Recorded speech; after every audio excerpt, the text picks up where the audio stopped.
City news के प्रायोजक हैं water valley NH28 Sherpur Muzaffarpur. नमस्कार, मैं दाऊद। सिटी न्यूज मुजफ्फरपुर में आप सभी दर्शकों का स्वागत है। खबरों की ओर बढ़ने से पहले आइए नजर डालते हैं आज की मुख्य सुर्खियों पर। हेडलाइन के प्रायोजक हैं आवासीय उज्जवल विद्यापीठ। बच्चों के भविष्य के लिए एक कदम हमारे साथ बढ़ें। बुधवार को होने वाले मुहर्रम पर्व को लेकर एएसपी नगर भानु प्रताप ने दलबल के साथ शहर में फ्लैग मार्च निकाला। कांटी थाना क्षेत्र में हुए गोलीकांड में पुलिस ने 24 घंटे के अंदर उद्भेदन करते हुए घटना में शामिल दोनों अपराधी को गिरफ्तार किया। और सकरा थाना क्षेत्र के फरीदपुर गांव में संदिग्ध स्थिति में विवाहिता का शव मिलने से पूरे इलाके में हड़कंप मच गई। ये थी आज की मुख्य सुर्खियां। अब खबरें विस्तार से। बुधवार को होने वाले मुहर्रम को लेकर एएसपी नगर ने दलबल के साथ पूरे शहर में फ्लैग मार्च किया। मुजफ्फरपुर में शांति पूर्वक मुहर्रम पर्व को संपन्न कराने को लेकर मुजफ्फरपुर पुलिस ने फ्लैग मार्च निकाला। फ्लैग मार्च टाउन थाना से एएसपी टाउन भानु प्रताप सिंह के नेतृत्व में निकाला गया। फ्लैग मार्च में एएसपी टाउन सहित कई थाना के थाना अध्यक्ष समेत सैकड़ों की संख्या में पुलिस कर्मी मौजूद रहे। फ्लैग मार्च टाउन थाना से निकलकर विभिन्न चौक चौराहे से होकर गुजरी। वहीं एएसपी टाउन भानु प्रताप सिंह ने बताया कि फ्लैग मार्च निकाला जा रहा है ताकि लोग आपसी भाईचारे के साथ मुहर्रम पर्व मना सके। सुरक्षा व्यवस्था को लेकर पुलिस द्वारा संवेदनशील जगहों को चिन्हित किया गया है, जहां पर भारी संख्या में पुलिस बल और मजिस्ट्रेट की तैनाती की गई है। जुलूस को लेकर सारे लाइसेंस भी निर्गत कर दिए गए हैं। कोई व्यक्ति बिना लाइसेंस के जुलूस निकालता है तो उस पर सख्त कार्रवाई की जाएगी। हाँ, फ्लैग मार्च निकाला जा रहा है अभी, और ये अभी कल जो मुहर्रम है उसको ध्यान में रखते हुए निकाला जा रहा है। और हम लोगों की तैयारियां अच्छी हैं और लाइसेंस भी हमने लगभग सारे निर्गत कर दिए हैं। अगर कोई व्यक्ति बिना लाइसेंस के जुलूस निकालता है तो उसके खिलाफ सख्त एक्शन लिया जाएगा। भारतीय न्याय संहिता का जो नवीन धाराएं 223 साथ ही साथ और भी जो सुसंगत धाराएं उनमें FIR रजिस्टर की जाएगी। और लाइसेंस की जो शर्तें हैं हम उम्मीद करते हैं कि सभी लोग उनका सख्ती से पालन करेंगे। अगर उसका सख्ती से पालन नहीं किया जाता है तो प्रशासन द्वारा उस पर FIR रजिस्टर की जाएगी और जेल भेजा जाएगा। उसमें 0 टॉलरेंस की पॉलिसी है हमारी। डीजे को लेकर क्या कुछ है? डीजे को लेकर क्लियर हमने दिशा निर्देश पूर्व में भी जारी कर चुके हैं और वो दिशा निर्देश अब भी हैं। लाइसेंस की शर्तों में साफ लिखा हुआ है कि डीजे किसी भी परिस्थिति में आपको अलाउड नहीं है। अगर आप जुलूस निकालना चाहते हैं तो आपको डीजे उसमें यूज़ नहीं करना है। अगर कोई व्यक्ति डीजे फिर भी यूज़ करता है तो उसमें लाउड स्पीकर एक्ट है, उसकी सेक्शन 9 के तहत उसमें FIR दर्ज की जाएगी। साथ ही साथ भारतीय न्याय संहिता का ये जो नवीन धारा है 223 उसमें उसकी FIR रजिस्टर की जाएगी, जेल भेजा जाएगा, उसको डीजे को जब्त भी किया जाएगा। असामाजिक तत्वों पर किस प्रकार से निगरानी रखी जाएगी? उसके हमारे कई तरीके हैं। उसमें हमारे जैसे सोशल मीडिया पे कभी कभी भड़काऊ पोस्ट होते हैं तो उसमें जो SSP ऑफिस में सोशल मीडिया यूनिट है वो उस पर लगातार नज़र रखती है। और इसके अलावा छतों से निगरानी के लिए हम ड्रोन का भी यूज़ करेंगे और कुछ प्रिवेंटिव एक्शन भी लिए गए हैं। जो पहले 107 हुआ करता 126 BNSS जो हुआ है उसके तहत भी हमने कार्रवाई की है और बाउंड डाउन करवाएं लोगों को। कुछ संवेदनशील इलाके भी हैं। हाँ, संवेदनशील इलाके हमने चिन्हित किए हैं। बहुत ज़्यादा संवेदनशील इलाके नहीं है प्रशासन के दृष्टिकोण से, लेकिन जो भी हम लोगों ने चिन्हित किए हैं वहाँ एक्स्ट्रा फोर्स की तैनाती की है। कांटी थाना क्षेत्र में हुए गोलीकांड मामले में पुलिस ने 24 घंटे में उद्भेदन करते हुए घटना में शामिल 2 अपराधियों को गिरफ्तार कर दिया। कांटी थाना क्षेत्र के मियां पकड़ी गांव में रविवार की रात शशि भूषण श्रीवास्तव को गोली मारने की घटना का पुलिस ने 24 घंटे में ही उद्भेदन कर लिया है। शशि भूषण श्रीवास्तव को किसी और ने नहीं, उनके अपने छोटे भाई ने ही आपसी विवाद में गोली मारी थी। डीएसपी पश्चिमी अभिषेक आनंद ने पूरे मामले का खुलासा करते हुए बताया कि शशि भूषण श्रीवास्तव अपने छोटे भाई पवन श्रीवास्तव और उसके दोस्त दिलीप चौधरी के अलावा 2 अन्य सहयोगियों के साथ दारू पार्टी कर रहा था। इसी दौरान दोनों भाइयों में बकाया पैसे को लेकर विवाद हो गया और शशि भूषण को पवन ने गोली मार दी। इसके बाद पवन ने शशि भूषण को अस्पताल में ले जाकर भर्ती भी कराया और पुलिस को गुमराह करने का काम भी किया। घटना स्थल पर एफएसएल की जांच के दौरान पवन श्रीवास्तव की पत्नी सोनी कुमारी के हाथ में पहने रक्षा सूत्र से ब्लड सैंपल मिला, जिसके आधार पर जब सोनी कुमारी से पूछताछ की गई तो उसने अपने पति पवन कुमार श्रीवास्तव और उनके साथी दिलीप चौधरी और अन्य सहयोगियों के नाम बताए, जिन्होंने शशि भूषण श्रीवास्तव को गोली मारी थी। सोनी कुमारी को पूछताछ के बाद दिलीप चौधरी और सोनी दोनों को गिरफ्तार कर लिया गया। जिस समय पुलिस पवन द्वारा बताए गए अज्ञात अपराधियों की तलाश कर रही थी, उस दौरान सोनी ने घर में बिखरे खून को धोने और जिस पिस्टल से गोली चली थी उसे हटाने का काम किया। साक्ष्य मिटाने के जुर्म में सोनी कुमारी उर्फ बबली को गिरफ्तार किया गया। सोनी की निशानदेही पर 2 मैगजीन और 1 स्कूटी जब्त की गई है। वहीं घटना में इस्तेमाल पिस्टल बरामद नहीं हो पाया है। साथ ही दिलीप चौधरी को भी गिरफ्तार कर लिया गया है। इस मामले में पवन श्रीवास्तव फरार बताया जा रहा है, जिसकी गिरफ्तारी के लिए कांटी पुलिस छापेमारी कर रही है। परसों दिनांक 14/7/2024 को देर रात लगभग 9-10 बजे रात को कांटी थाना, जो कि पश्चिमी अनुमंडल क्षेत्र अंतर्गत पड़ता है, वहां पे एक सूचना प्राप्त हुई कि एक युवक को, जो कि कांटी थाना के पकड़ी जगह का रहने वाला है, उसको गोली लगने की सूचना मिली। सूचना मिलने के तुरंत बाद कांटी थाना टीम एसएचओ अपने दल बल के साथ दोनों जगह पहुंचे। एक जहां पे बताया जा रहा था कि यहाँ पे लगी है, और दूसरी बात जहां पे वो एडमिट थे, जो मां जानकी हॉस्पिटल में। वहां के बाद युवक की हालत गंभीर थी, वो तो उससे कोई पूछताछ तो नहीं कर पाए उससे हम लोग, लेकिन उसके बाद हम लोगों ने तकनीकी और मानवीय साक्ष्य संकलन करना शुरू किया। और उस बेसिस पे जब हम लोग पीओ पे पहुंचे तो वहां पे जब हम लोग गए तो कुछ क्लियर नहीं हो पा रहा था कि एग्जैक्टली पीओ कहाँ पे है। तो हम लोगों ने काफी देर वहां पे हम लोगों ने हर तरफ खोजा, कुछ ऐसा कि जहाँ पे एग्जैक्टली कहाँ घटना घटी है उसको हम लोग देख रहे थे। तो हम लोगों को वहां पे एक चप्पल मिला, जिस चप्पल पे थोड़ा सा खून लगा हुआ था। हम लोगों ने जब चप्पल पे खून लगा देखा, उसी दौरान हम लोगों के द्वारा, चूंकि ये गंभीर कांड था, तो इसमें हमने एफएसएल टीम को भी बुला लिया था, तो वो लोग भी वहां पहुंच गए। उस चप्पल को देखने के बाद हम लोगों ने वहां पे और खोजबीन करने की कोशिश की, चूंकि वहां पे ब्लड लगा हुआ था चप्पल पे, तो उस पे हम लोगों ने खोजबीन की। और वहां पे सामने ही उस युवक का, जिसको गोली लगी थी, उसके भाई का घर था। तो हम लोग उस घर में घुसे और वहां पे जब हम लोगों ने चेक किया, और तो वहां पे हमें वो पीओ मिल गया जहाँ पे ये घटना घटी थी। वहां पे एक गन शॉट का जो था वो निशान भी था दीवार पे, और वहां पे से कुछ बेडशीट वगैरह गायब था उस रूम से, जिसको कि तुरंत एक्शन लेते हुए एफएसएल टीम, हमारी पुलिस टीम ने उस पर त्वरित कार्रवाई की। और वहां पे एक महिला थी, जो कि जिस युवक को गोली लगी है, उसके भाई का नाम है पवन श्रीवास्तव, उसकी पत्नी थी। उस महिला को जब पूरे घर को चेक किया गया तो पता चला उस महिला ने एक चादर को धोया था। तो और एफएसएल टीम के द्वारा और रिसर्च करते हुए जब इस पे काम किया गया तो महिला का जो रक्षा सूत्र था हाथ का, उसमें वो ब्लड स्टेन हम लोगों को मिल गया।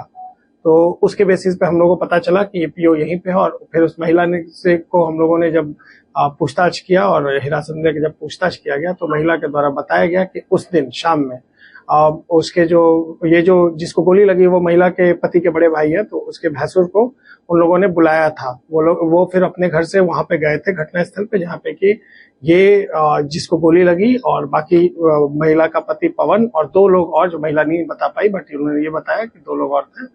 और एक और नाम उन्होंने बताया दिलीप का। ये इतने लोग थे जो वहां बैठ के शायद अपने बैठे हुए थे, कुछ बातें कर रहे थे। उसी में कुछ विवाद हुआ, शराब पीने की भी कुछ बात बताई गई है, जिसमें कि विवाद हुआ। और उसी विवाद के दौरान गन शॉट का आवाज सुनाई दिया, जिसके बाद ये जिसे गोली लगी है उसको लेके तुरंत कुछ लोग वहां से मां जानकी के लिए भागे। और महिला के द्वारा इतना डिटेल उस वक्त हम लोगों को बताया गया। फिर उस महिला के बताने के बाद जब हम लोगों ने और पूछताछ की और मानवीय और तकनीकी साक्ष्य संकलन किया, उसके बाद हम लोगों ने दिलीप की गिरफ्तारी की। तो दिलीप ने अपनी बातों को स्वीकार किया, अपने गुनाह को स्वीकार किया और बताया कि वहां पे ये लोग 4-5 लोग थे, जिसमें कि एक जिसे गोली लगी, एक उसका छोटा भाई पवन श्रीवास्तव और दिलीप, और 2 और लोग हैं जिसको अभी हम लोग और पूछताछ करके पता करेंगे ये लोग कौन है। और 3 और लोग थे। तो ये 5 लोग टोटल थे, जिसमें एक को गोली लग गई और 4 लोग और हैं। ये सब लोग इसमें शामिल थे। उसके बाद हम लोगों ने महिला के द्वारा बताया गया, उससे और पूछताछ की गई तो बताया गया, तो उसके निशानदेही पे ही हमने, चूंकि वो सारे सबूतों को मिटाने का काम कर रही थी, तो हम लोगों को 2 मैगजीन भी मिला, जो कि उसके घर के नाले के पास से हम लोग को मैगजीन मिला। और उसने ये भी बताया कि वो उसने पिस्टल भी जो यूज हुआ है, पिस्टल संभवतः पिस्टल है, गोली चुकी थी, तो उसे भी हम लोग खोजने की कोशिश कर रहे हैं, जिससे जैसा उसने बताया कि उसे भी कहीं छुपाया गया, तो हम लोग कोशिश कर रहे हैं कि वो भी हम लोग रिकवर कर लें। और इसमें हम लोग जो पवन श्रीवास्तव हैं और जो बाकी जो लोग हैं उनको पकड़ने की, और जो लोग इसमें शामिल हैं जिसका नाम अभी हम लोग देख रहे हैं, उन लोग को हम लोग पकड़ने की कोशिश कर रहे हैं। वजह क्या रही सर? वजह क्या था सर? अभी तक वजह बहुत क्लियर नहीं आया है, क्योंकि पवन श्रीवास्तव जो कि इसका मेन अभियुक्त है, वो अभी तक हमारे हाथ नहीं आ पाया, जो कि उस जिसे गोली लगी है, जो कि अभी इलाजरत है, वो उसका अपना भाई है। तो एक मुद्दा ये जमीन विवाद का उन दोनों भाई में आपस में कुछ हो सकता है, या कोई और भी मुद्दा होगा, जो कि तब क्लियर होगा जब पवन श्रीवास्तव को अरेस्ट कर लेंगे। पर ये क्लियर था कि उसे उसके घर पे बुला के उसके बाद ये घटना कारित की गई। गिरफ्तार हुआ वो कौन? जो गिरफ्तार हुआ उसका नाम दिलीप है, वो भी उसमें वो उन लोगों के साथ बैठ के, उस 4 लोगों में से पवन श्रीवास्तव का जानने वाला है, जो कि वहाँ बैठा हुआ था, वो भी उसमें शामिल है घटना में। और 4 लोगों ने मिलकर के, या नहीं, 4 लोग उस रूम में बैठे थे, 4 लोग आपस में, वो रूम बंद था जहाँ पे वो लोग अंदर में बैठ के अपनी बातें कर रहे थे, और उन लोगों ने मिलकर ये घटना कारित की है। और घटना कारित करने के बाद जो उनकी पत्नी है पवन श्रीवास्तव की, जिसका घर था, उन्होंने सबूत मिटाने का काम किया, जिसके कारण दिग्भ्रमित करने का काम किया है। और इस प्रकार से अभी बाकी लोग की गिरफ्तारी हम लोग करेंगे। पवन की गिरफ्तारी के बाद हम लोग को और भी पता चल जाएगा। बट फरार चल रहे हैं सर? हाँ, पवन फरार चल रहा है। महिला की गिरफ्तारी हुई है सर? जी, एक महिला की गिरफ्तारी हुई है पवन से, और उन्हीं की निशानदेही पे फिर इसकी गिरफ्तारी हुई है, दिलीप की। अभी तक कितने गिरफ्तार हुए? 2 गिरफ्तारी हम लोग कर चुके हैं, और संभवतः इसमें कम से कम 3 लोग और शामिल हैं। छोटू श्रीवास्तव करते थे क्या? उनका छोटू श्रीवास्तव का जो अभी तक हमने पता किया है, वो उनका अपना वो कुछ जमीन का भी कारोबार करते थे, और चूंकि अभी वो इलाजरत है और उनकी स्थिति थोड़ी ज्यादा नाजुक है, तो ज्यादा हम लोग उनके बारे में भी उनसे उनके परिवार से बहुत पूछताछ नहीं किया है। अब इसको भी हम लोग जांच कर रहे हैं कि अगर वहां जुड़े थे तो वहां का भी शायद वो कुछ काम करते थे, तो वो लोग हम लोग पता लगा रहे हैं। हाँ, तो वो उनके ऊपर भी है, और एक जो इनके पवन श्रीवास्तव है, उस पर भी एक पुराना केस था जिसमें उन्होंने बेल लिया था, उसने बेल लिया था।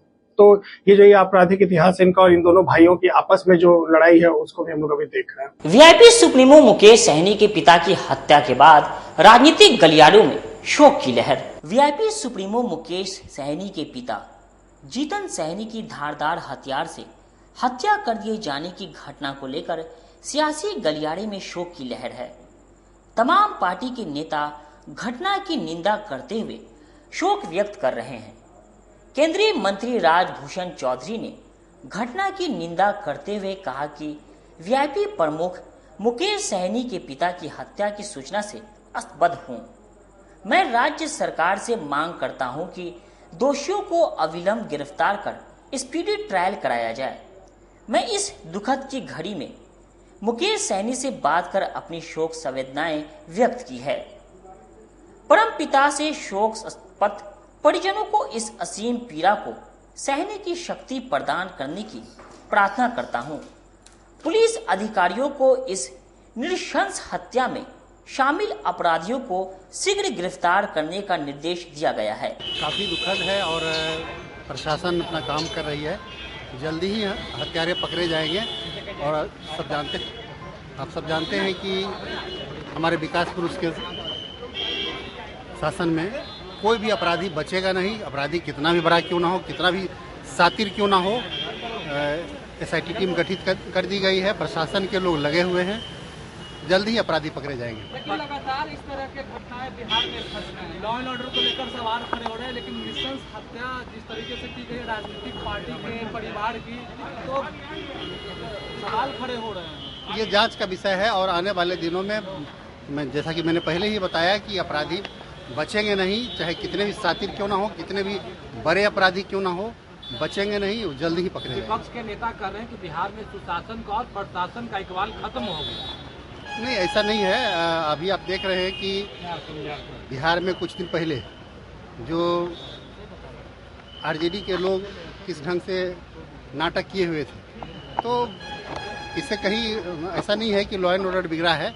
Law and order Nitish Kumar ji के शासनकाल में हमेशा अच्छा रहा है, और कुछ छुटपुट घटनाएं होती है तो अपराधी बचते नहीं।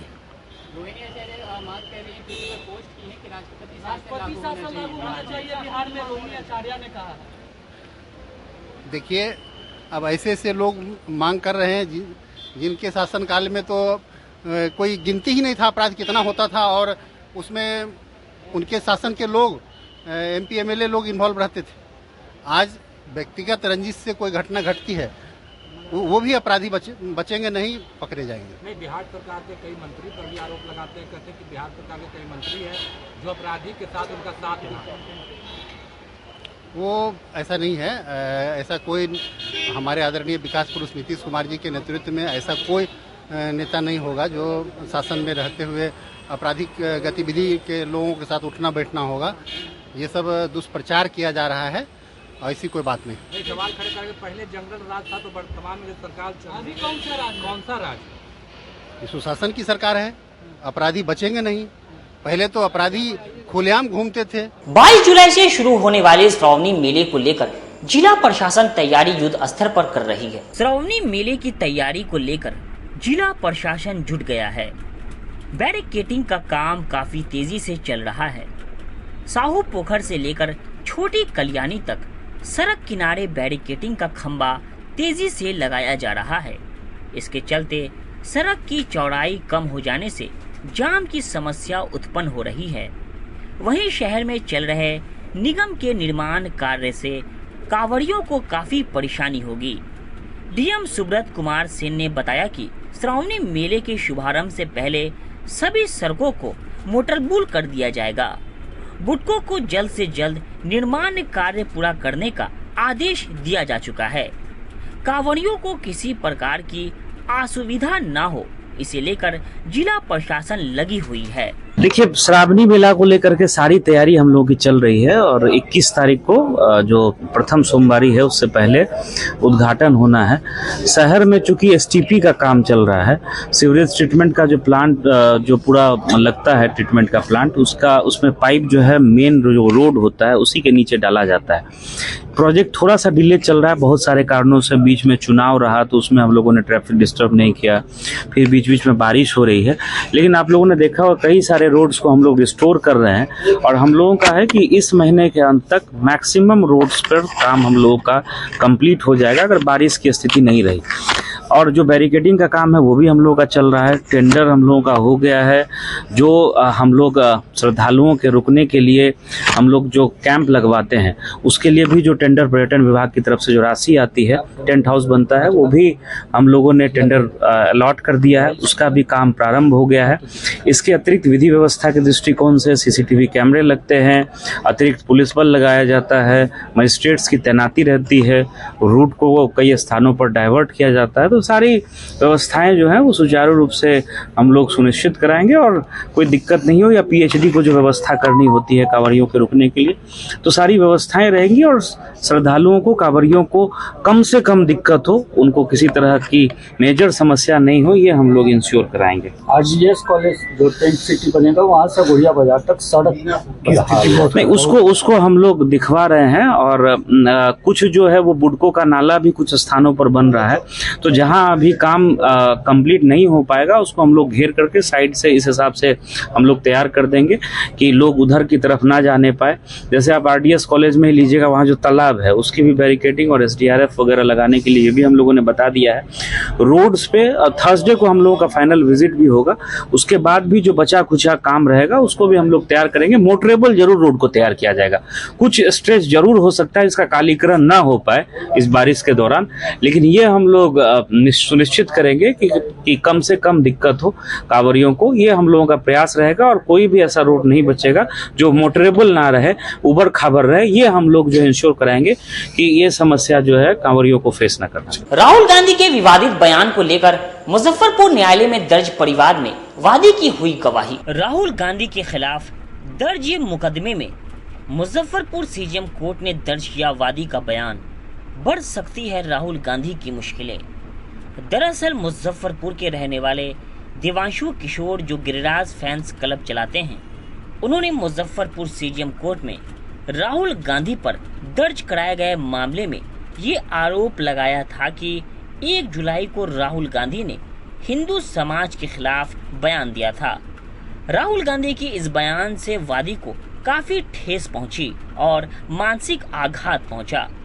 मुजफ्फरपुर सीजीएम कोर्ट ने आज वादी का बयान दर्ज किया और मामले को सुरक्षित रख लिया है।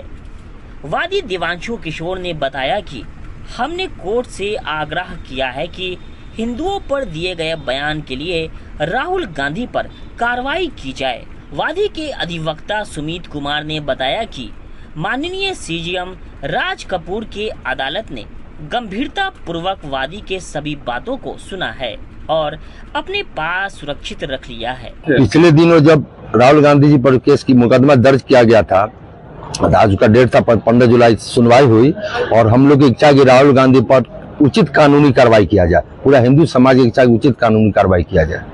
क्या पर्चा हुआ? देवांशु किशोर संरक्षक गिरिराज सिंह फ्रेंड्स क्लब मुजफ्फरपुर बिहार। आज सुनवाई के लिए तिथि निर्धारित थी।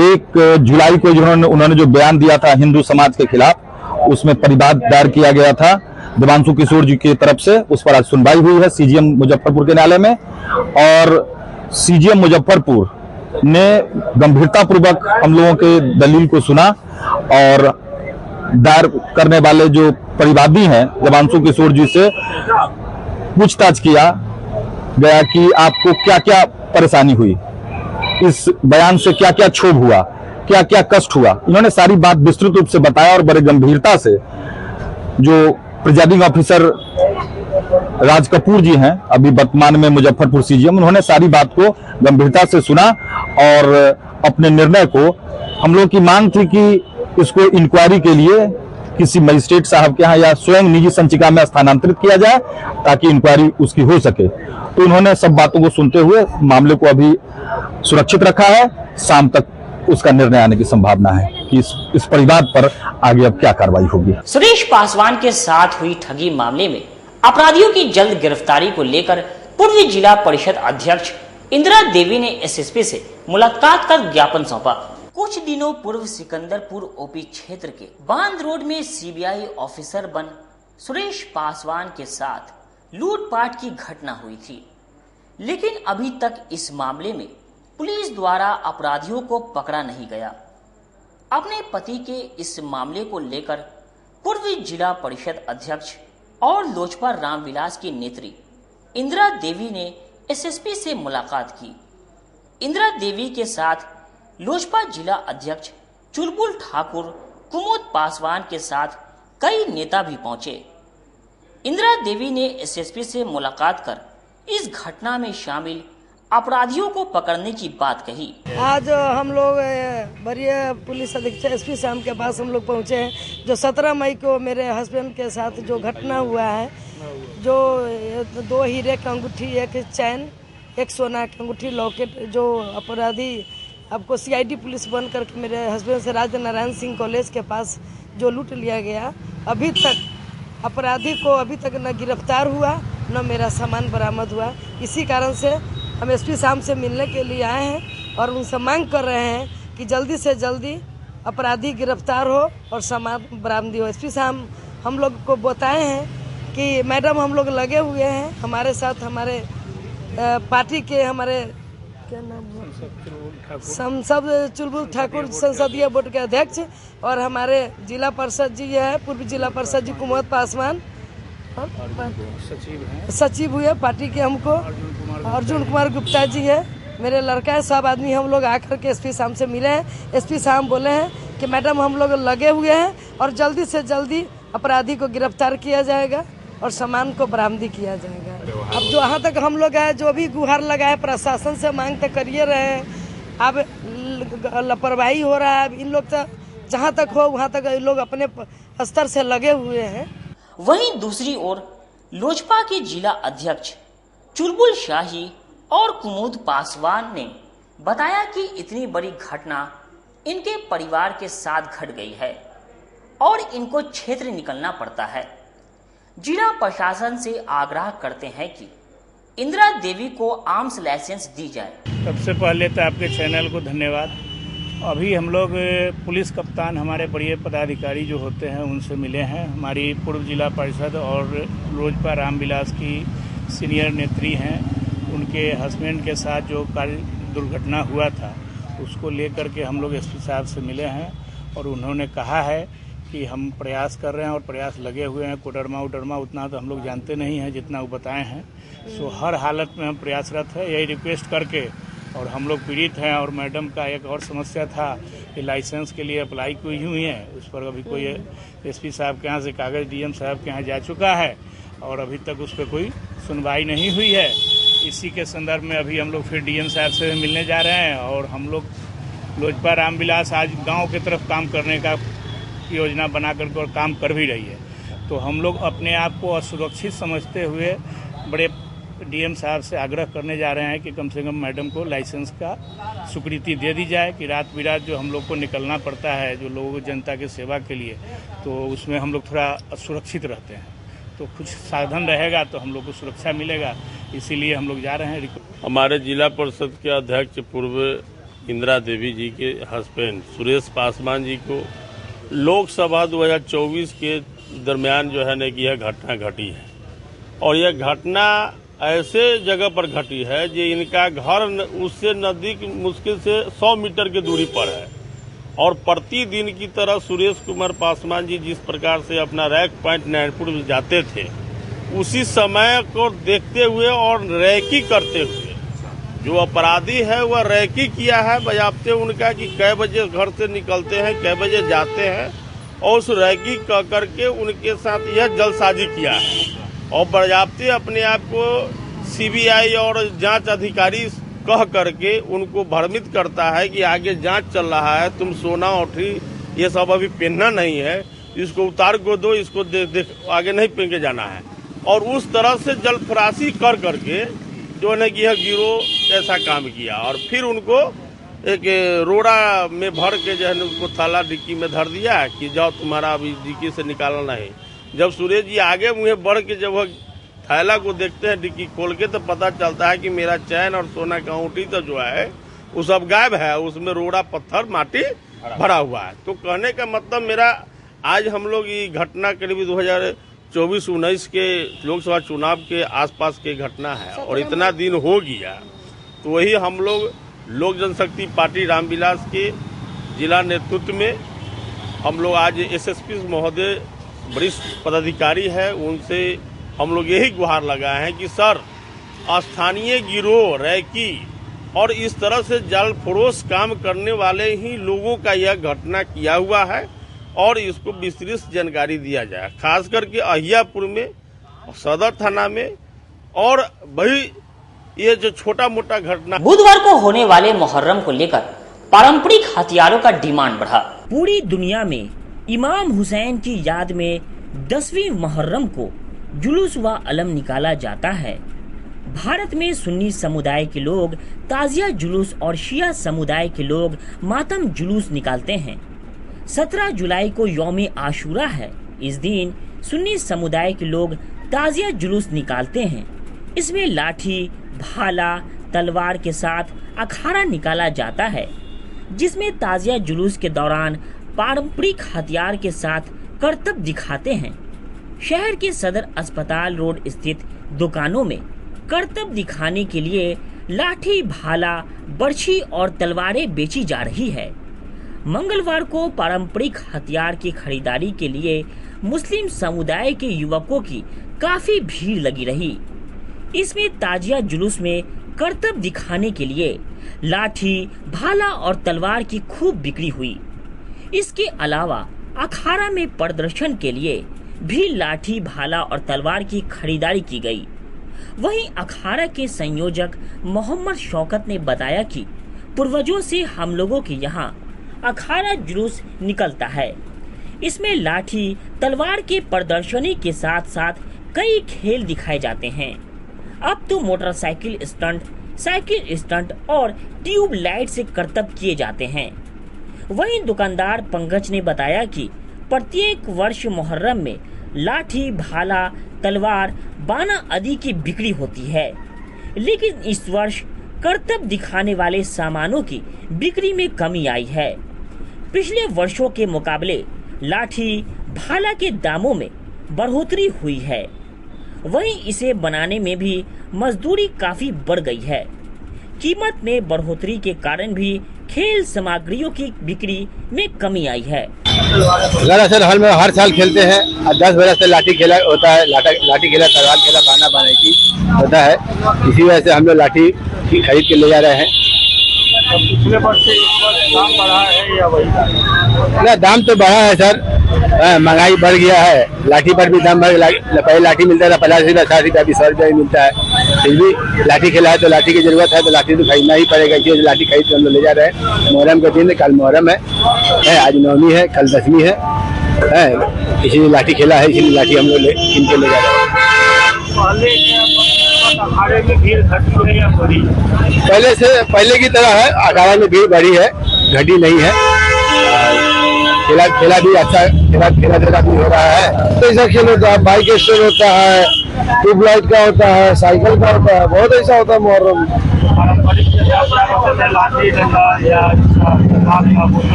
क्या चीज? लाठी डंडा तलवार ये सब पारंपरिक खेल होता था। हाँ, सब होता है, जो शुरू से हम लोग बाप दादा सब खेलते हैं, हम लोग खेलते हैं। कितने सालों से खेल रहे हैं? हम तो तकरीबन 12-15 साल से खेल रहे हैं। हम लोग मरवन अखाड़ा, हनीफिया अखाड़ा। सकरा थाना क्षेत्र के फरीदपुर गांव में एक विवाहिता का शव मिलने से पूरे इलाके में सनसनी फैल गई।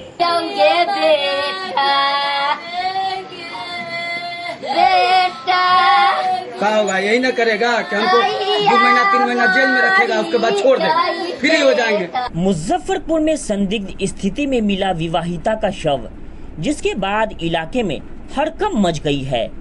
हत्या या आत्महत्या, जांच में जुटी पुलिस। विवाहिता के मैके वालों ने ससुराल वालों पर लगाया अपने बेटी के हत्या का आरोप। आपको बता दें कि दरअसल पूरा मामला मुजफ्फरपुर जिले के सकरा थाना क्षेत्र के सकरा फरीदपुर गांव का है, जहां आज अहले सुबह विवाहित समीना खातून का शव उसके घर में ही लोगों ने देखा, जिसके बाद देखते ही देखते ये खबर पूरे क्षेत्र में आग की तरह फैल गई। इसी बीच किसी ने इस पूरे मामले की सूचना विवाहिता के मैके वालों और सकरा थाने की पुलिस को दे दिया। वहीं सूचना मिलते ही जहां एक तरफ विवाहिता के मैके वाले मौके पर पहुंचे, तो वहीं दूसरी तरफ सकरा थाना की पुलिस भी मौके पर पहुंच गई और मामले की जांच में जुटी हुई है। वहीं पूरे मामले को लेकर मृतक समीना खातून की मां आसमा खातून ने अपनी बेटी की हत्या का आरोप मृतक बेटी के ससुराल वालों पर लगा दिया है। वहीं मीडिया से बातचीत करते हुए मृतक की मां आसमा खातून ने बताया कि उनकी बेटी की शादी 8 वर्ष पूर्व सकरा थाना क्षेत्र के सकरा फरीदपुर निवासी मोहम्मद शमीम के साथ हुई थी। इसी बीच दोनों को 3 बेटी भी हुई, जिसके बाद मृतका के ससुराल वाले बेटा नहीं होने से नाराज चल रहे थे और अक्सर उनके बेटी के साथ मारपीट करते थे, जिसको लेकर पहले भी कई बार पंचायत हो चुकी है। ससुराल वालों ने अब इनके बेटी की हत्या कर दी है। वहीं पूरे मामले में पूछे जाने पर मौके पर पहुंची सकरा थाने की पुलिस ने बताया कि सूचना प्राप्त हुई थी कि एक महिला का डेड बॉडी उसके घर में ही पड़ा हुआ है। इसके बाद मौके पर पहुंच गए हैं। एफएसएल की टीम भी मौके पर पहुंची है। सभी बिंदुओं पर जांच कर आगे की कार्रवाई की जा रही है। फिलहाल परिजन जो आवेदन देंगे उस पर विधि सम्मत कार्रवाई की जाएगी। लड़की बेटी है। क्या नाम था? मोहम्मद समीना खातून। समीना खातून। समीना खातून। कितने साल पहले बेटी की शादी किए थे? 8 साल हुआ। किस गांव में शादी किए थे? सकरा। सकरा फरीदपुर में। हाँ। क्या नाम है दामाद का? मोहम्मद समीर। आपका समधी का क्या नाम है? मोहम्मद इब्राहिम। तो ये सब लोग घर में थे, लेकिन आपकी लड़की को हत्या कर दिया क्या? हाँ जी। कितने बजे ये घटना हुआ है? आपकी फोन भी गया था कि जो मर गई आपकी लड़की? ना, फोन कर ले 4 बजे में हम लड़की से बात किए हैं। अच्छा। तो लड़की की कहा है दे अम्मा से जाय दिए न तो मेला देखे अब मनियार। अच्छा। हम कहली बउआ गे गाड़ी भाड़ा कभी मेहमान के कह दी आ तू चल अबे से आई तो पबनी का दिन है से कल्ले गमारा कल्ले रात में हो आ एहो करिए बउआ के गोस्सा गोस्सी से सास ससुर न आवे दीह तो जिद न करिए, खुशी से आवे दीह तो आई। हम ई बात बोलिए। ई बात बोले के बाद कल रात सवेर में हम बैठा है तो हमरे बेटा के फोन आल रियाज कर रियाज भाई। अच्छा। हमरे यहाँ फोन न आ बीच में कोई ऐसा घटना हुए न तब लाइए 2 आदमी के तो हमरे बेटी गलती आ सही कहे तो ओकरे ससुर कहे जे देखो लड़की लुबलू बोलता है तो हम कहिए ये बराबर मारता उड़ता था क्या? हाँ, लड़की 3 गो लड़की हुआ, बेटा के कारण में चक्कर में हमको बेटी कैसी। अच्छा, तो उसको उसके बेटा नहीं हो रहा था इसके लिए प्रताड़ित करता था। हाँ। अच्छा, उसके बाद पंचायत भी हुआ है कई बार। हाँ, पंचायत किया है, इसका गोतिया है चच्चा बड़का अगने में पंचायत किए हैं। अच्छा, पंचायत भी हुआ था। हाँ। फिर भी वो नहीं माना तो हत्या करके फरार हो गया। हाँ। अब फोन नहीं किया। अब कोई बात हो था तो रात में हमको मोबाइल से 1 बजे 1:30 बजे में फोन करते था पहले, आज नहीं किया। सूचना मिला है कि सकरा फरीदपुर में एक फांसी लगाया गया। सूचना के आधार पर हम लोग आए हैं, इन को जांच पड़ताल कर रहे हैं। एफएसएल टीम आ रही है। एफएसएल टीम आने के बाद मृत्यु को मृत्यु समीक्षा रिपोर्ट बना करके पोस्टमार्टम हेतु भेजा जाएगा। जांच के बाद ही पता चलेगा कि मृत्यु का कारण क्या है। सब परिचय एक बार देते। SI RS Chaudhary Sakra. वक्त हो चुका है एक छोटे से ब्रेक का। बनी रहिए हमारे साथ, देखते रहिए सिटी न्यूज मुजफ्फरपुर। लगातार 10 वर्षों से विभिन्न परीक्षाओं में सर्वश्रेष्ठ परिणाम। हम हैं आवासीय उज्ज्वल विद्यापीठ मुजफ्फरपुर। इस स्कूल में सर्वश्रेष्ठ कोचिंग पैटर्न से बच्चों को पढ़ाया जाता है। प्ले से 10वीं तक की पढ़ाई स्वच्छ वातावरण में कराई जाती है। यहाँ आधुनिक छात्रावास की व्यवस्था है। उज्ज्वल विद्यापीठ का मुख्य उद्देश्य रामकृष्ण मिशन, नवोदय नेतरहाट, सैनिक स्कूल, सिमुलतला गुरुकुल, सिंधिया कन्या विद्यालय जैसे अनेक भारतवर्ष के प्रतिष्ठित विद्यालयों में कुशल प्रशिक्षित अनुभवी एवं शहर के सर्वश्रेष्ठ शिक्षकों द्वारा तैयारी कराई जाती है। 1.5 एकड़ में फैला इस स्कूल का वातावरण काफी शांत है। Free computer classes, science lab और स्मार्ट क्लासेस है। साथ ही इंडोर और आउटडोर गेम की भी व्यवस्था है। तो अपने बच्चों के लक्ष्य के सपनों को पूरा कराना चाहते हैं तो आज ही आवासीय उज्ज्वल विद्यापीठ में अपने बच्चों का नामांकन करवाएं। हमारा पता है पोखरिया पीठ अतरदा मुजफ्फरपुर और हमारा कॉन्टेक्ट नंबर है 9708 351851 और हमारा दूसरा नंबर है 8797122397 या फिर आप हमें कांटेक्ट कर सकते हैं 8409996658 पर। अपने सपनों की आशिया को दे एक नई पहचान माँ भवानी डेकोर प्राइवेट लिमिटेड के साथ, जो है ऑथराइज्ड डिस्ट्रीब्यूटर ऑफ कजारिया। देश की मिट्टी से बनी टाइल से देश को बनाते हैं। और जहां मिलती है सभी प्रकार के Indian and imported granite, marble, sanitary एवं कोटा स्टोन का अनोखा एवं आकर्षक संग्रह। माँ भवानी डेकोर प्राइवेट लिमिटेड मतलब a complete floor solutions. New 0 mile Dadar road Muzaffarpur. Call 9934753111। उत्तर बिहार का पहला नीलकमल एक्सक्लूसिव शोरूम खुल गया है आपके अपने शहर में। नीलकमल इंडिया की फेवरेट फर्नीचर ब्रांड है। इस कंपनी के सभी रेंज एक ही छत के नीचे आपको मिलेंगी। होम फर्नीचर, ऑफिस फर्नीचर की सभी रेंज यहाँ उपलब्ध है।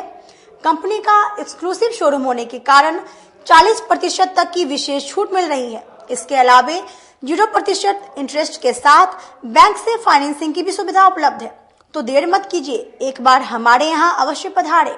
हमारा पता है Mithanpura, Narayanpur road, opposite Vaishali management college और हमारा मोबाइल नंबर है 9334900888 और हमारा दूसरा नंबर है 7004320580। समारोह के समय और इस लगन के अवसर पे मैं मनीष कुमार यूए एसोसिएट का प्रोप्राइटर, हमारा नीलकमल का फर्नीचर का शोरूम है एक्सक्लूसिव जो मिठनपुरा चौक पे स्थगित है। हमारे यहाँ कुचीना का चिमनी और जो गैस चूल्हा है उसकी एक विस्तृत रेंज है। मॉडलर में भारी डिस्काउंट है हमारे यहाँ। सोफा पर, डाइनिंग टेबल पे।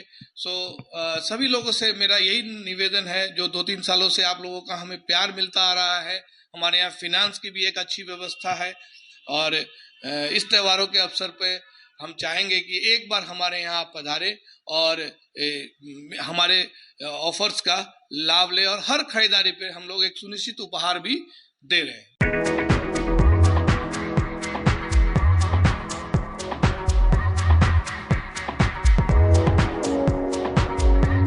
गर्मी में अपने पूरे परिवार के साथ मस्ती करना चाहते हैं तो चले आइए वाटर वैली में, जो कि कच्ची पक्की चौक से 2 किलोमीटर दूर शेखपुर NH के समीप स्थित है।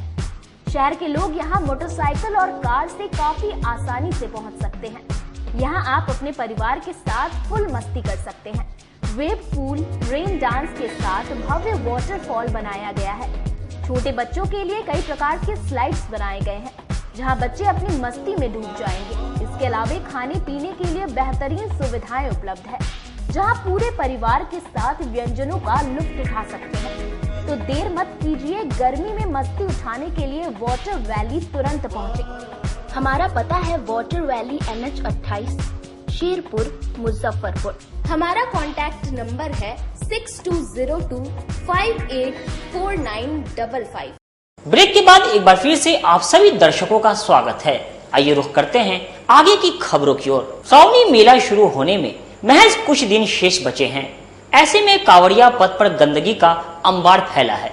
सावन आने में कुछ दिन शेष बचे हुए हैं। इसको लेकर जहां एक ओर जिला प्रशासन और नगर निगम साफ सफाई और बैरिकेड को लेकर अपनी पूरी ताकत झोंकी गई है, वहीं बाबा मंदिर के पास, चोखानी कॉलेज के पास स्थित बद से बदतर है। जगह जगह गंदगी का अंबार फैला हुआ है, साथ ही नाला से स्लैब भी गायब है। इसको लेकर भक्तों को काफी परेशानी होगी। बाबा गरीबनाथ के पीछे वाली सड़क में लाइट और गंदगी का अंबार है। इसको लेकर क्या कह रहे हैं स्थानीय लोग, आइए सुनते हैं। साफ सफाई हमारे जिलाधिकारी महोदय से अपील है कि कृपया अपने आला अधिकारी के साथ अपने सख्ती से पेश आकर सफाई अभियान पर और रोड की मरम्मत पर और सभी गली की जो व्यवस्था है उस पर ध्यान कम से कम दिया जाए। इतनी गंदगी है कि कांवड़िया लोग कैसे आएंगे, कैसे रुकेंगे।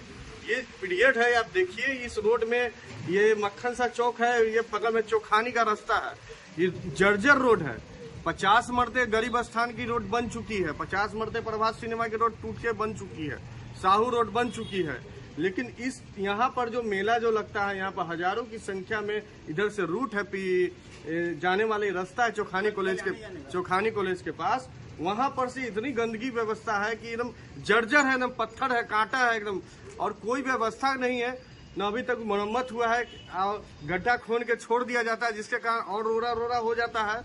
और ठीक आप यहाँ चल जाइए कल्याणी से ठीक रास्ता जो है, पीछे की जो रास्ता जो आई है, नहर वाली रास्ता आई है, जो डायरेक्ट जो गली जो गरीब स्थान डायरेक्ट प्रवेश कराती है, उस गली में भी पिछले साल ऐसी हुई थी कि मैं पिछले साल देखा कि इस गली में कांवड़िया को लोगों के साथ लूटपाट की गई थी।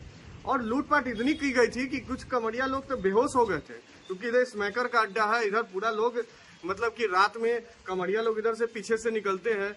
और अभी तक इस रूट के मतलब कि न लाइट की व्यवस्था की गई है, न पोल की व्यवस्था की है। जहां 10 गो पोल गाड़ा हुआ है, वहां 10 गो और गाड़ा जा रहा है, लेकिन जहां नहीं है वहां तो गाड़ा ही नहीं जा रहा। भाई ये देखने वाली बात है कि आप आला अधिकारी है, आप मतलब कि सब जिला के थी है, आपको देखना चाहिए कि इस तरह की व्यवस्था यहाँ घिनौनी हो रही है। अभी रात में बताइए कि एक औरत पिछला साल बेहोशी की हालत में पाया गया, हम लोग उठा के इसको अपना शिविर में ले गए। इस तरह की वैकल्पिक व्यवस्था अभी हो रही है। मतलब कि इधर कम से कम मेयर के इधर आवास भी है, मेयर के पीछे की आवास है, जहां अभी तक लाइट की हम व्यवस्था नहीं है। इधर से आने जाने के लोग कांवड़िया लोग रात में गुजरते हैं। सावन के समय यहाँ पे पुलिस वगैरह की तैनाती नहीं रहती है? नहीं, तैनाती कुछ नहीं रहती है यहाँ, सिर्फ यहाँ गरीब स्थान के वहाँ तैनाती रहती है, इधर उधर कोई तैनात नहीं रहती है। गली है, इस गली में हमेशा हादसा हर साल कांवड़िया के लोग होता है। किसी कांवड़िया के साथ में अगर लूटपाट होती है, चाहे कोई घटना हो जाती है, तो इसका जिम्मेवार किसको मानेंगे? इसका जिम्मेवार किसके मानेंगे? समाज इसका जिम्मेवार किसे मानेगा? मैं किसे बताऊं कौन जिम्मेवार होगा? जिम्मेवार वो होगा जो वहाँ लाइट की व्यवस्था नहीं करवाई है, लाइट कम से कम रहता है, कैमरा की व्यवस्था भी ढंग के नहीं है। सभी जगह कैमरा की व्यवस्था होनी चाहिए। जितना पैसा में रोड बन रहा है उतना व्यवस्था में अगर कैमरा हो जाए तो कहीं भी लूटपाट दुनिया जान होने से ही बचेगा। साहू पोखर कांवड़िया समिति द्वारा साहू पोखर पर निःशुल्क नेत्र जांच शिविर का आयोजन किया गया। आज साहू पोखर बड़ा मंदिर परिसर में भारतीय सेवा दल साहू पोखर द्वारा निःशुल्क नेत्र जांच शिविर का आयोजन किया गया, जिसमें सैकड़ों लोगों ने निःशुल्क नेत्र जांच करवाया। मौके पर नेत्र रोग विशेषज्ञ डॉक्टर विशाल कुमार ने बताया कि सैकड़ों लोगों की नेत्र जांच की गई है। लोगों को दवाई और चश्मा जांच के अनुसार सलाह दी गई है। साथ ही समय समय पर आंख जांच करवाना क्यों जरूरी है, इसके लिए भी जरूरी जानकारी साझा की गई है। वहीं भारतीय सेवा दल अध्यक्ष विक्रम सराफ ने बताया कि बदलते समय के साथ साथ लोग की जरूरतें भी बदलती जा रही है। जिस प्रकार से बच्चे से लेकर युवा बूढ़े सब लोग इस युग में मोबाइल, कंप्यूटर, टीवी आदि पर अपना ज्यादा समय व्यतीत करते हैं, इस वजह से उन्हें आंख की परेशानी होने का खतरा ज्यादा रहता है। उन लोगों से अपील करते हुए उन्होंने बताया कि समय समय पर आंखों की व अपनी जांच करवाने से गंभीर बीमारी से बच सकते हैं। साथ ही उन्होंने बताया कि आगामी सावन को लेकर के भी भारतीय सेवा दल कांवड़ियों के सेवा में तत्पर रहेगी। आज देखिए कि अभी इस तरह की जनरेशन हो चुकी है कि लोग अब इतना लोग टीवी पहले लोग दूर से देखते थे, अब टीवी लोग डायरेक्ट नजदीक से देखते हैं, जैसे मोबाइल। अब मोबाइल में दिन रात आदमी इतना प्रेरित हो गए हैं कि अपने नजरों का ध्यान लोग नहीं रखते हैं, आई का ध्यान नहीं रखते हैं, जिसके कारण भारतीय सेवा दल आज इस संगठन ने बहुत सारी जरूरतमंदों को चीज के देखते हुए आज एक शिविर लगवाई है, जिसमें doctor Vishal Kumar ji road number 2 के, उनको मैं तहे दिल से धन्यवाद देता हूं। उन्होंने शिविर लगाने का संकल्प लिया है कि विक्रम जी, मैं भारतीय सेवा दल के बैनर तले एक शिविर लगाऊंगा और निःशुल्क जांच करवाऊंगा। मैं सभी लोग से गुजारिश करता हूं कि अभी बहुत लोग आए हैं, जांच भी करवाए हैं, अच्छी रिव्यू हुई है और बेहतरीन हुई है। लगभग 100 लोगों को डॉक्टर देख चुके। आगे भी भारतीय सेवा दल इस तरह के कार्यक्रम को करवाते रहेंगे। सावन भी आने वाली है, साहू पोखर की व्यवस्था भी देखनी है और बहुत अच्छे तरीके से होगी। और इसके बाद भी कैंप जो है, ब्लड कैंप भी लगेगी और बहुत सुंदर तरीके से सभी लोग के लिए व्यवस्था दी जाएगी। सेवा दल के द्वारा जो नेत्र जांच का जो मुफ्त शिविर लगाया गया है, इसमें हम लोग लगभग 100 पेशेंट को हम लोग भी मुफ्त नेत्र जांच किए हैं, जिसके द्वारा हम लोग नेत्र से संबंधित उसको जो है जानकारी दिए हैं, जो लोगों को कैसे नेत्र को बचा करके रखना है, जो हमारा नेत्र अनमोल है, उसके द्वारा हम लोग लगभग 100 पेशेंट को हम लोग इसके बारे में जानकारी दिए हैं। ठीक है, भारतीय सेवा दल के द्वारा जो लोग जुड़े हुए हैं, उन लोगों के माध्यम से हम लोग सामाजिक कार्य कर रहे हैं। मुख्य रूप से कौन कौन सी चीज का जांच किए हैं आज? मुख्य रूप से फिलहाल हम लोग नेत्र का जांच किए हैं। विशेष तो हम लोग ये नेत्र का ही है आज भारतीय सेवा दल के द्वारा। मनपसंद का लहंगा नहीं मिला तो दुल्हन ने शादी से इनकार कर दिया। पुलिस के बल पर थाने में हुई दोनों की शादी। मुजफ्फरपुर जिले के गायघाट प्रखंड के टुनटुन कुमार की शादी धूमनगर बखरी की सपना कुमारी से तय हुई थी। बाजे गाजे के साथ जब बारात सपना के घर पहुंची तो जयमाला से ठीक पहले सपना को शादी का जोड़ा पसंद नहीं आया और उसने शादी से साफ इनकार कर दिया। सपना के माता पिता और रिश्तेदारों ने काफी समझाया, फिर भी वो शादी के लिए तैयार नहीं हुई, तो परिवार की इज्जत के खातिर उसकी छोटी बहन को दुल्हन की तरह तैयार कर जयमाला के लिए लाया गया। लेकिन जयमाला के ठीक पहले दूल्हे टुनटुन को बदली हुई दुल्हन पर नजर पड़ी, तो फिर दूल्हे ने शादी से ही इनकार कर दिया। इसके बाद लड़की पक्ष के द्वारा हंगामा और मारपीट करने पर टुनटुन ने पुलिस को फोन कर दिया। फिर स्थानीय बरुराज थाना की पुलिस मौके पर पहुंचकर वर और वधू पक्ष को समझाया, लेकिन फिर भी हंगामा शांत नहीं हुआ, तो सभी को थाने पर लेकर आई। इसके बाद थाना अध्यक्ष संजीव कुमार दुबे की पहल पर लड़के के पसंद की दुल्हन से थाना परिसर स्थित संतोषी माता मंदिर में पुलिस की मौजूदगी में कन्यादान से लेकर विदाई तक की रस्में अदा की गई। खुद बरुराज थाना अध्यक्ष संजीव कुमार दुबे ने विदाई के वक्त शगुन के साथ दुल्हा और दुल्हन को नए जीवन के लिए आशीर्वाद देकर विदा किया और इस तरह टुनटुन का सपना पूरा हुआ। जयमाला पे हमारे साथ धोखा हुआ था, ठीक है, लड़की चेंज कर दिया गया था, इसीलिए हम थाना का अपना माने जो होता है सहयोग लिए थे। अच्छा, तो अभी फिर क्या प्रोसेस हुआ आप लोगों का? फिर यहाँ पे थाना पारिवारिक बड़े बाबूजी ने बोले शादी करो, पूरा जिम्मेदारी हम लेंगे, कुछ भी अगर वो करेगी तो फिर उस लड़की को बुला करके शादी यहाँ हुई है। उसी लड़की से जो जिसको हम पसंद किए थे, जिसको देखे थे, उसी से उसको शादी हुई। तो यानी कि आप जिस लड़की को आप लोगों ने देखा था उसको बदल दिया गया? हाँ, उसको बदल के दिया था, उसकी छोटी बहन से ब्याह हो रही थी। शादी जबरदस्ती करेगा? हाँ, जबरदस्ती ये था, मानिए एक तरह से जबरदस्ती है ना हुआ। अच्छा, कैसे हुआ था ये? आप लोग यहाँ आए? हम दूरे पे गए जयमाला के बारात लेकर के आप आए? सुस्ता टोक से। कौन प्रखंड है? गायघाट है। हाँ, गायघाट से यहाँ बारात लेकर के आए? बारात लेकर आए थे। जयमाला के टाइम में लड़की चेंज कर दिया गया। जिस लड़की से शादी होनी थी उसको चेंज कर दिया। कौन लड़की थी? इसकी बहन थी, छोटी। नाबालिग थी? नाबालिग की मानिए ये 16 साल की है, तो बिल्कुल नाबालिग है। 16 साल की? हाँ। फिर क्या हुआ? फिर यहाँ आप लोगों को मतलब प्रेशर किया गया शादी करने? प्रेशर यहाँ थाना पे प्रेशर किया। लड़की वालों के द्वारा? वहाँ कोई नहीं, वहाँ हम सब इनकार कर दिए, नहीं करेंगे शादी, वो लड़की नहीं है। ठीक है, तो फिर उनकी मम्मी पापा बोले जो वो लड़की शादी करने के लिए इनकार कर रही है, वो शादी नहीं करेगी, कहीं चली गई, अब कहाँ है नहीं है वो भी नहीं पता। फिर थोड़ा देर के बाद बोला वही लड़की आ रही है, घोड़े में थी कहीं। ठीक है, तो फिर हमसे बोले नहीं, हम थाना को फ़ोन करेंगे, हम थाना के पास जाएंगे, थाना का हम अपना सहयोग लेंगे। तो लड़की कहाँ थी? अब हमको नहीं पता कहाँ थी, घोड़े में थी, ये लोग नाट गए थे। छोटी बहन से हमको शादी करवाया जा रहा था। फिर पुलिस गई? फिर पुलिस गई, फिर हम लोग यहाँ आए, यहाँ फिर यहाँ अपना जो होता है सहयोग लेके मंदिर में शादी हाँ, थाना पारिवारिक करवाएं। ठीक है, आप लोग जो है जा रहे हैं यहाँ से, पूरा अपना जो सबूत है, जो यहाँ जो बराती वगैरह सब ऐसे ही थे? सब ऐसे, कुछ खाना पीना कुछ नहीं। कुछ नहीं। बाबा गरीबनाथ मंदिर में लगेगा जिस जगह अर्घा, उस जगह का किया जाएगा शुद्धिकरण। पूर्व मेयर सह बीजेपी नेता सुरेश कुमार ने श्रावणी मेले के दौरान बाबा गरीबनाथ मंदिर में अर्घा लगाए जाने पर विरोध प्रकट किया है। मंगलवार को प्रेस वार्ता के दौरान पूर्व मेयर सुरेश कुमार ने कहा कि श्रावणी मेले के दौरान बाबा गरीबनाथ मंदिर में अर्घा लगाना भक्तों के साथ छलावा करना है।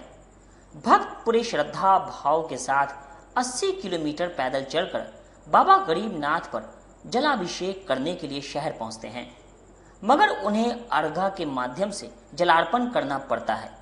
ऐसे स्थिति में अर्घा को यही लोग भगवान शिव की उपाधि लेकर जलार्पण करते हैं और उनकी पूजा अर्चना करते हैं। ऐसे में हम लोगों की मांग है कि अर्घा का शुद्धिकरण किया जाए, उसके बाद ही अर्घा लगाया जाए। मंदिर से जुड़ा हुआ जो मामला है, हम लोगों ने, अविनाश साईं जी ने, सभी लोगों ने, शहरवासियों ने आज से कुछ दिन पहले जो गरीब स्थान, बाबा गरीब स्थान मंदिर में जो भी धरना सब किया गया है, इससे सारा शहरवासी वाकिफ है। और हम लोग चलिए शहरवासी, आज भी पेपर में आ रहा है, कल ही पेपर में आया है, जो भी डिमांड है, डिमांड जिला प्रशासन के द्वारा अभी तक कोई चीज़ पूरा किया नहीं गया है। लेकिन सबसे बड़ा उसमें डिमांड एक था कि अर्घा, जो अर्घा लगाने की बात है, ठीक है, अर्घा शुरू से ही लगते आया है बाहर में रोड पर।